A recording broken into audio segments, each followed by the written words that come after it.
بسم اللہ الرحمن الرحیم۔ السلام علیکم معزز طلباء کرام، آپ سب کیسے ہیں؟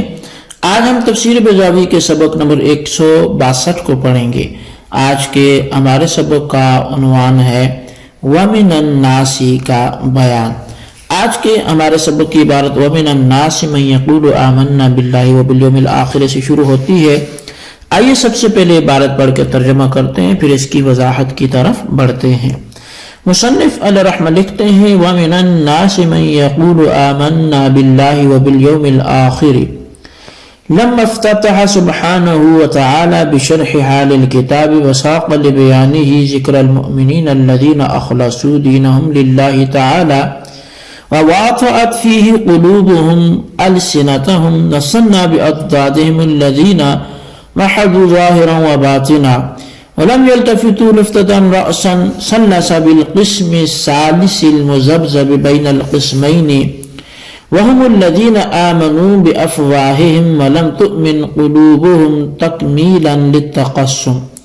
وهم أخبث الكفرة وأبغضهم إلى الله لأنهم مضوا الكفر وخلطوا به خداعا واستهزاء ولذلك طول في بيان خبثهم وجهلهم واستهزأ بهم وتحكم بأفعالهم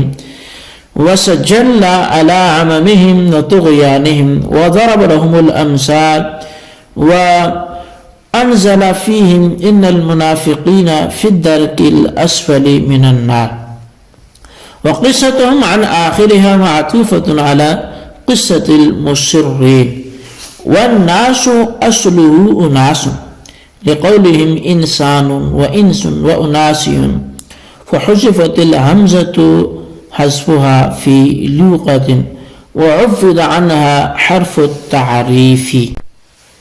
جب اللہ سبحانہ و تعالیٰ نے قرآن عظیم کے حال کی توضیح شروع کی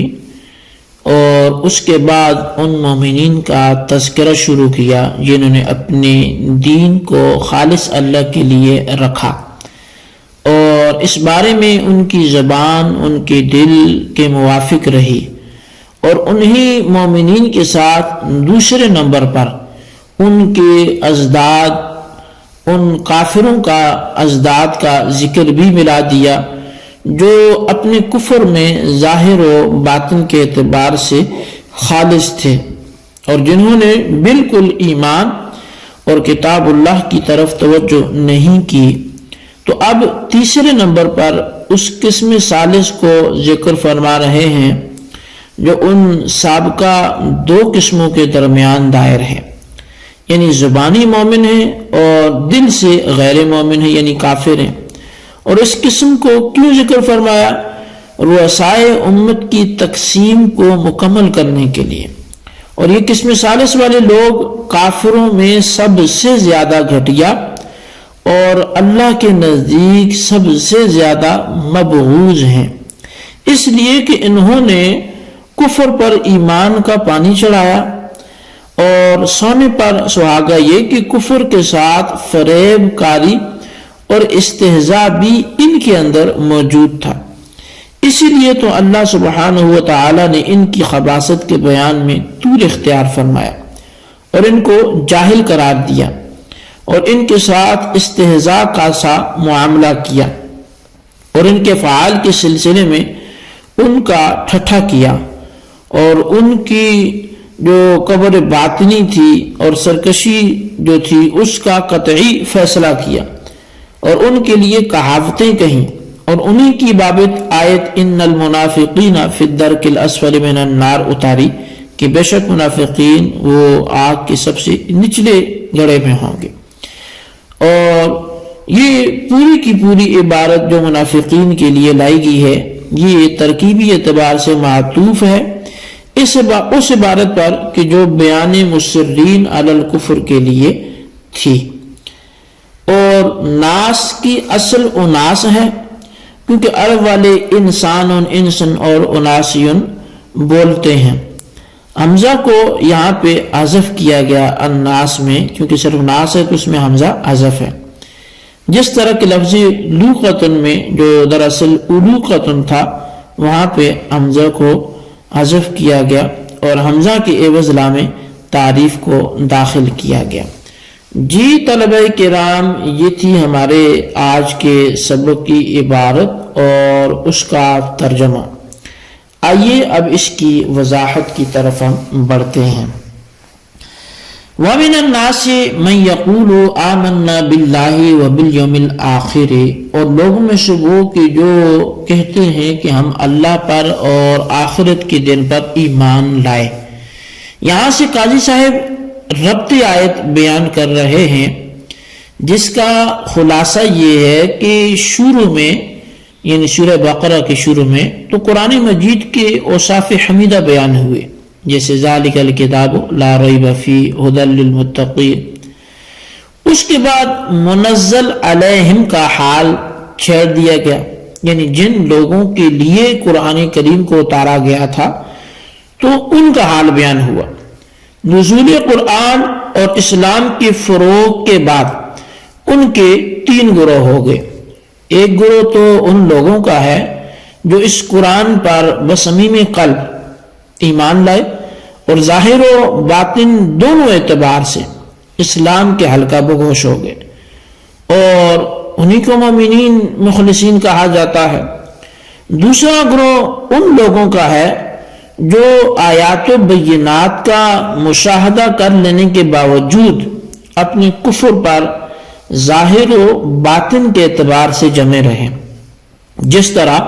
ان کا دل کفر کی گندگی سے ملوث اور خبث باطنی میں آلودہ تھا، اسی طرح اپنے ظاہری طرز عمل سے بھی اس کا وہ ثبوت دیتے تھے۔ اور تیسرا گروہ ان لوگوں کا ہے جو 2 رخے تھے، یعنی حقیقتاً تو وہ کافر تھے اور اپنے قلب کے اعتبار سے دوسرے گروہ کے شریک تھے، مگر دنیاوی مقاصد اور جان و مال کی حفاظت کے مد نظر ظاہری رکھ رکھاؤ سے ایمان ظاہر کرتے تھے، اور زبان کے اعتبار سے پہلی گروہ کے شریک تھے۔ انہی کے بارے میں نبی علیہ الصلوۃ والسلام نے فرمایا کہ مثل المنافق کمثل الشاة العائرة بین الغنمین، یعنی منافق کی مثال اس طالب یعنی نر کی طالبہ بکری کی سی ہے جو بکری کی تلاش میں 2 ریوڑوں کے درمیان حیران و پریشان پھرتی ہو، کبھی اس ریوڑ میں آ جاتی ہو، کبھی اس میں گھس جاتی ہو۔ اللہ سبحانہ و تعالی نے سب سے پہلے اول گروہ کا تذکرہ فرمایا، یعنی مومنین کا جو مخلص ہیں، جو ظاہر و باطن سے ایمان والے ہیں۔ اس کے بعد دوسرے کا یعنی کافروں کا کہ جو ظاہر و باطن سے کفر ظاہر کرتے تھے، اور یہاں سے وَمِنَ النَّاسِ مَن يَقُولُ سے تیسرے گروہ کا اللہ تبارک و تعالی تذکرہ فرما رہا ہے، یعنی جو ظاہراً تو ایمان کا دعویٰ کریں گے، وَمِنَ النَّاسِ مَن يَقُولُ کہ وہ کہتے ہیں آمَنَّا بِاللَّهِ وَبِالْيَوْمِ الْآخِرِ، لیکن اللہ تعالیٰ فرماتا ہے وَمَا هُمْ بِمُؤْمِنِينَ، یہ مومن ہیں نہیں ہیں، یہ صرف دعویٰ کر رہے ہیں۔ اب یہاں سے اس تیسرے گروہ کا ذکر فرمایا ہے۔ تو قائل صاحب فرماتے ہیں کہ چونکہ جماعت منافقین عند اللہ وہ مبغوض ترین جماعت ہے، اس لیے اللہ تعالیٰ نے ان کی خباثت کو نمایاں کرنے کے لیے مستقل بیان وارد کیا اور نئے نئے اسالیب سے ان کی خباثت کو ظاہر فرمایا۔ چنانچہ کہیں وما یشعرون فرما کر انہیں جاہل و نادان قرار دیا، اور کسی موقع پر اولئک الذین اشتروا الضلالۃ بالہدی کے الفاظ سے ان کے اس رویے کو قابل تمسخر ظاہر کیا، اور یمدہم فی طغیانہم یعمہون پر نظر ڈالیں تو ان کی گمراہی اور سرکشی کے فیصلے نظر آتے ہیں۔ اور مثلہم کمثل الذی استوقد نارا کی تشبیہی کلمات میں غور کریں تو معلوم ہوتا ہے کہ ان کے نور ایمان کے زوال اور تیرگی کفر کی بقا کے سلسلے میں کہاوتیں کہہ کر ان کی بدانجامی اور بدحواس کو نکھارا گیا ہے۔ اسی پر اکتفا نہیں کیا بلکہ پروردگار نے ان المنافقین فی الدرک الاسفل من النار کا اعلان فرما کر منافقین کو جہنم کے سب سے نچلے طبقے کا مستحق قرار دیا۔ اور وقصتم عن آخرها معطوفۃ علی قصۃ المسرین سے قائل صاحب جملہ ومن الناس کے عطف پر کلام کر رہے ہیں، چنانچہ کہتے ہیں کہ جتنا بیان منافقین کے بارے میں وارد ہوا ہے اس کی مجموعہ کا بحیثیت مجموعہ عطف ہے اس مجموعہ کے بیان پر جو مصرین علی الکفر کے بارے میں پہلے گزر چکا۔ ایسا نہیں ہے کہ اس بیان کے ایک ایک جملے کا پہلے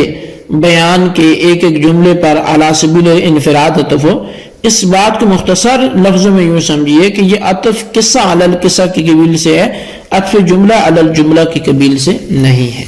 جی طلبہ کرام، یہ تھی ہمارے آج کے سبق کی عبارت، ترجمہ اس کی وضاحت، اس کو اچھی طرح سمجھیں، اس کے خلاصے کو اپنے رجسٹر پر ضرور لکھیں۔ کچھ الناس کی جو ہم نے گفتگو کی تھی وہ آئندہ سبق میں انشاءاللہ اس کی وضاحت ہوگی۔ ابھی جتنا پڑھا آپ اسی کو اپنے سامنے ملحوظ رکھیں، بالخصوص یہ بتائیں قرآن کا اسلوب سورہ بقرہ کے آغاز سے کیا تو اور اب کیا ہے،